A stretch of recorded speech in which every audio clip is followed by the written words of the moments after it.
आज है 3 फरवरी 2024 दिन शनिवार। Welcome back to clean news UP. चलिए देखते हैं उत्तर प्रदेश की 25 फटाफट बड़ी खबरों को। लखनऊ विश्वविद्यालय में अगले साल से 1 वर्ष का परास्नातक गैर जरूरी कोर्स कम करने की है तैयारी। लखनऊ विश्वविद्यालय आगामी सत्र 2024-25 में 1 वर्षीय परास्नातक कोर्स लॉन्च करने की तैयारी में है।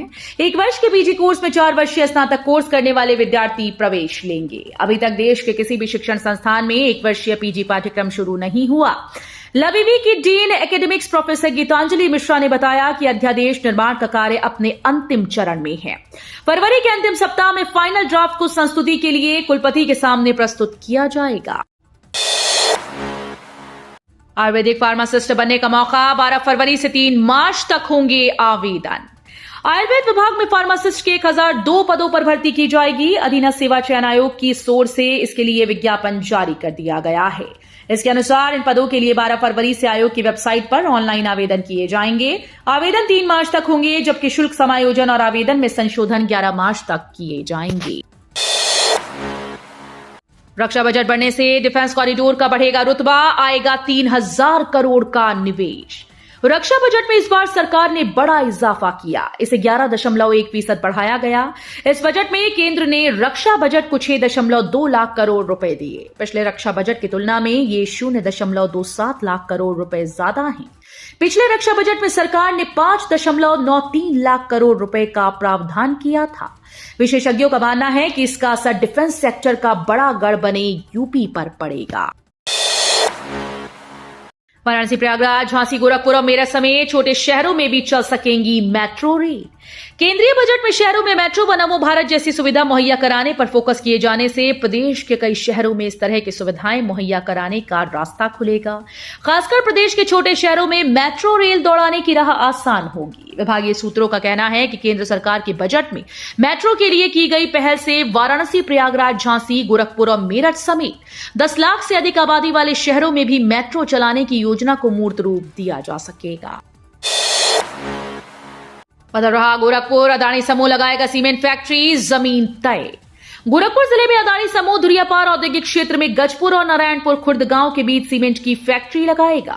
समूह के 4 प्रतिनिधियों ने जमीन फाइनल कर दी है। जमीन आवंटन के लिए गीडा सीईओ के साथ बैठक हुई। जल्दी कंपनी को यह जमीन आवंटित कर दी जाएगी। अदानी समूह यहां 60 करोड़ की जमीन पर फैक्ट्री लगाने में करीब 500 करोड़ का निवेश करने की तैयारी में है। यूपी में नमो भारत ट्रेन के बाद नमो भारत मेट्रो की बारी, आम बजट में संकेत। वित्तीय वर्ष 2024-25 के अंतरिम बजट में केंद्रीय वित्त मंत्री ने हाई स्पीड नमो भारत ट्रेन की तरह नमो भारत मेट्रो की बात कही। संकेत है कि मेरठ में देश का पहला नमो भारत मेट्रो का संचालन होगा, जिसकी तैयारी तेजी से चल रही है। मेरठ में high speed rapid rail corridor के तहत नमो भारत ट्रेन और मेट्रो दोनों के संचालन की व्यवस्था है। सीएम योगी संग सभी विधायक करेंगे रामलला के दर्शन, 10 फरवरी के बाद की तैयारी।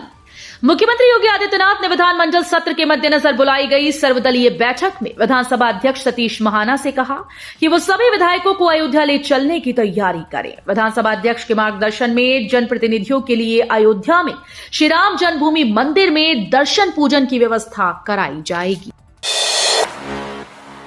अयोध्या, काशी और मथुरा की दुनिया भर में होगी ब्रांडिंग, विकास के लिए ब्याज मुक्त ऋण मिलेगा। अयोध्या में दिव्य राम मंदिर का निर्माण और रामलला की प्राण प्रतिष्ठा के बाद अब यूपी समेत अन्य राज्यों के प्रमुख पर्यटन और धार्मिक स्थलों का भाग्योदय भी राज्य सरकारें करा सकेंगी। इस कड़ी में मथुरा, विंध्याचल, प्रयागराज, गोरखपुर, चित्रकूट, झांसी आदि प्रमुख पर्यटन स्थलों को सजाने संवारने का काम आगे बढ़ेगा। केंद्र सरकार के अंतरिम बजट में आई योजना से वैश्विक स्तर पर अयोध्या, मथुरा, काशी, प्रयागराज की ब्रांडिंग और मार्केटिंग की जाएगी। स्वास्थ्य सुविधाओं में सुधार को जमीन पर उतरेंगे 9000 करोड़ के प्रस्ताव। उत्तर प्रदेश वासियों की सेहत की बेहतर देखभाल हो सकेगी, इसके लिए करीब 9000 करोड़ के प्रस्ताव जमीन पर उतरेंगे।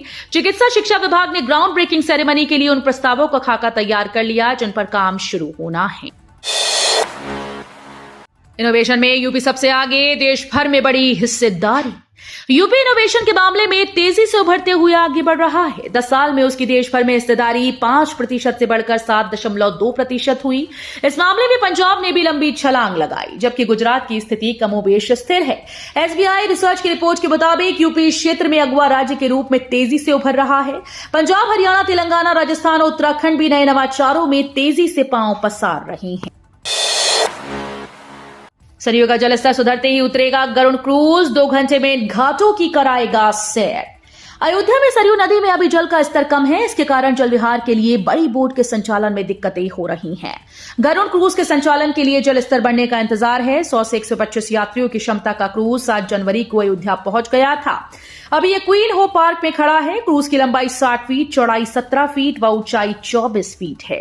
क्रूज के संचालक राहुल शर्मा ने बताया कि सरयू नदी में जलस्तर के बढ़ने का इंतजार किया जा रहा है।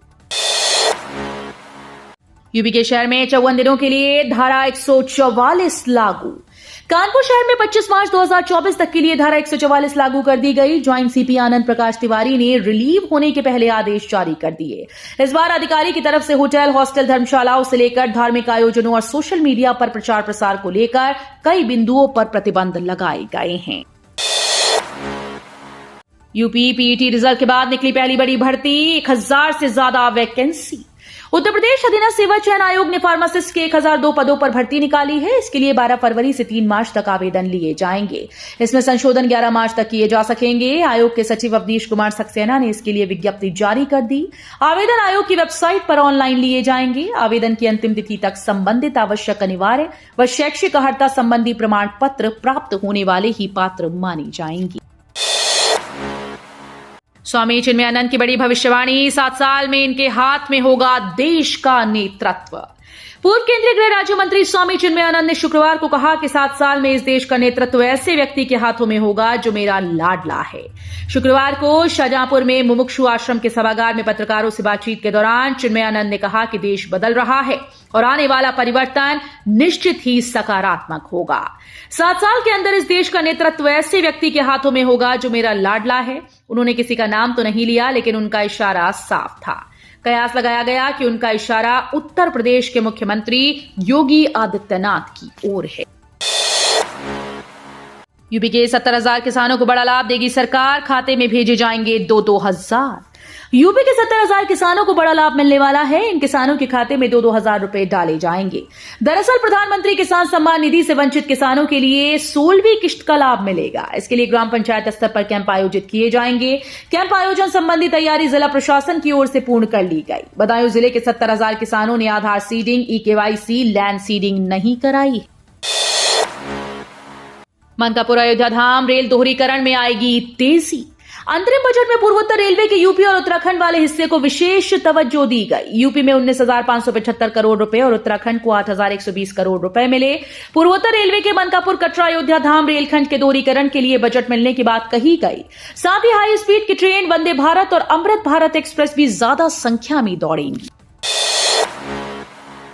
हर साल 2 लाख से अधिक लोगों को मिल सकेगा आवास, मध्यम वर्ग में जगी अपना घर पाने की आस।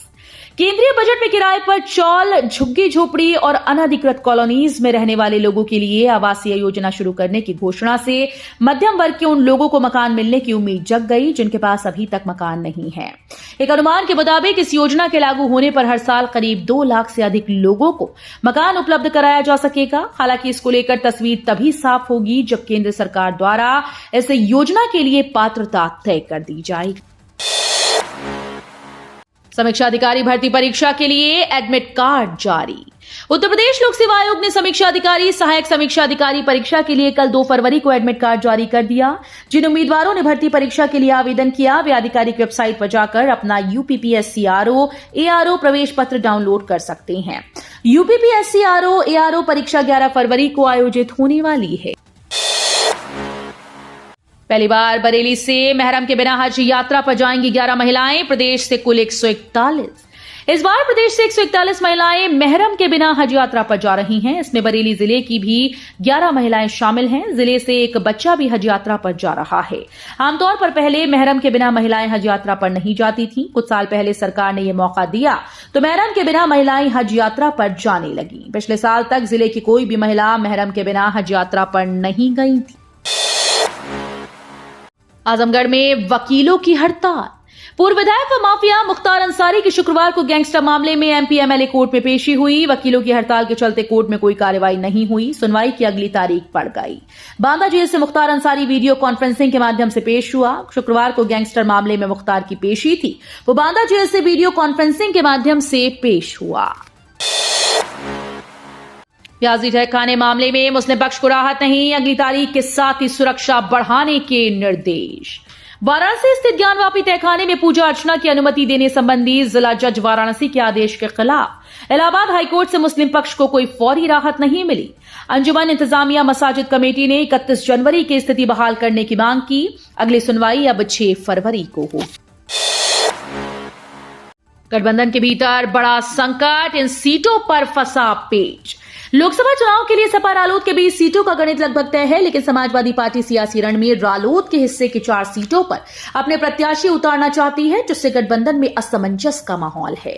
हाथरस सुरक्षित और मुजफ्फरनगर सीट पर अंतिम सहमति नहीं बन सकी। हालांकि रालोद ने बिजनौर और कैराना में सपा के उम्मीदवारों पर हामी भर दी है। नरेश टिकैत बोले, सरकार के आगे दुम हिलाती है ईडी। बजट और सीएम गिरफ्तारी को लेकर कही बड़ी बात। भारतीय किसान यूनियन के राष्ट्रीय अध्यक्ष चौधरी नरेश टिकैत ने कहा कि ईडी सरकार के आगे दुम हिलाती है। जो भी सरकार पर सवाल उठाते हैं, ईडी उन्हें ही डराने लगती है। चौधरी नरेश टिकैत शुक्रवार को दरकावदा गांव में इस्लाम प्रधान के आवास पर पत्रकारों से वार्ता कर रही थी। 15 फरवरी को हो सकता है भूमि पूजन समारोह। प्रधानमंत्री मोदी से मांगा गया समय। भूमि पूजन समारोह 15 फरवरी को आयोजित हो सकता है। समारोह में प्रधानमंत्री नरेंद्र मोदी भी शामिल हो सकते हैं। उनका समय मांगा गया है। प्रधानमंत्री का शेड्यूल फाइनल होने के बाद अंतिम तारीख की घोषणा की जाएगी। सूत्रों के मुताबिक 15 फरवरी की तारीख न मिलने पर समारोह के लिए 21, 22 और 23 फरवरी का समय भी रखा गया। इंदिरा गांधी प्रतिष्ठान में समारोह की तैयारियां की जा रही हैं। अयोध्या के पौराणिक स्थल घूमने को कर सकेंगे गाइड बुक। इस ऐप पर मिलेगी सुविधा। दिव्य अयोध्या ऐप के माध्यम से श्रद्धालु यात्रा से पहले पौराणिक महत्व के स्थलों पर घूमने के लिए गाइड की बुकिंग करा सकते हैं। विकास प्राधिकरण और अवध विश्वविद्यालय के माध्यम से ऐप की प्रक्रिया का उद्घाटन मंडलायुक्त गौरव दयाल, आईजी प्रवीण कुमार और जिलाधिकारी नीतीश कुमार ने किया।